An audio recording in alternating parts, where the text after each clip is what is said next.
An international trade lawyer with McCarthy Tetro. John, good to see you on this Monday. Thanks for your time. Great to be with you, Todd. All right, so a lot of drama here, as we know, and I want to get your take on what it means and what it doesn't mean. Well, I think it's important to look at this all in the broader context and what the relationship really has been with Trump since February, March of this year, when he first imposed tariffs. We know that he has threatened and then walked back numerous times. He has got upset and either threatened to terminate negotiations or actually terminate negotiations over the past few months, whether it was because of fentanyl or alleged illegal migration or the digital services tax, military spending, Doug Ford's proposed surtax on electricity into the United States, recognition of Palestinian statehood.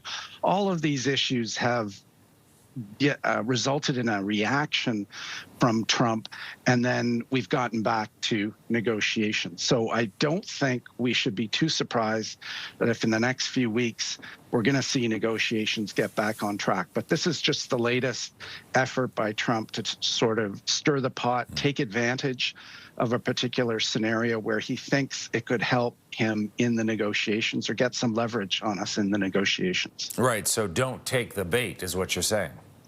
Exactly, and I think the Prime Minister and his negotiating team aren't taking the bait in these circumstances. I think they're avoiding any panic. They're basically carrying on. They're making it clear to the United States that they're available to continue these discussions if and when the U.S.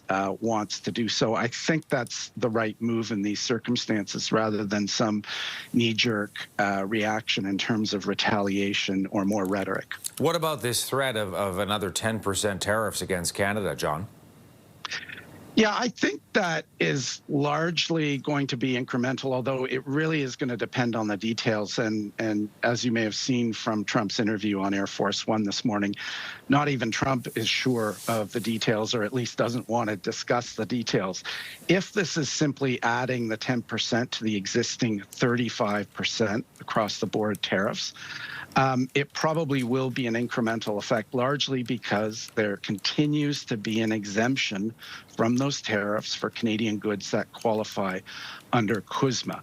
So if that exemption continues to apply when we're up at 45%, probably not going to make a huge amount of difference, except for perhaps those smaller, medium-sized businesses that were unable to qualify their goods under CUSMA and somehow were able to sell at 35%, but not at 45%.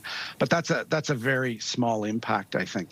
If, on the other hand, Trump is going to apply that 10% across the board and say, I don't care whether the product qualifies for CUSMA or not, that's different, and that could have an impact. One final question, moving past Donald Trump, Mark Carney in Asia, hoping to, of course, deepen relationships with major countries like China, India, Japan, South Korea, John, countries in which the relationship is a whole lot more stable than it is with the Americans right now. A whole lot more stable, but far less significant.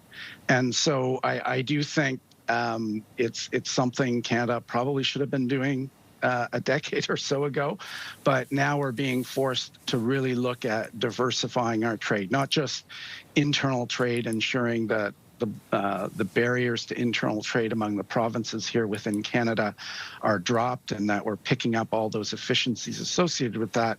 But we now have to look at other partners in our supply chain other than the United States. And unfortunately, certainly it's something that has to be done now, but that can't be achieved overnight, not in a matter of weeks or months, not even in a matter of a year. That's something that's going to be long term, but the Prime Minister definitely has to lay the foundation for that going forward in order to mitigate our exposure to a relatively unstable U.S. trade relationship right now. John Boscariol. John, good to see you. Thanks so much for this. All the best. Thank you, Todd. Take care. Yeah.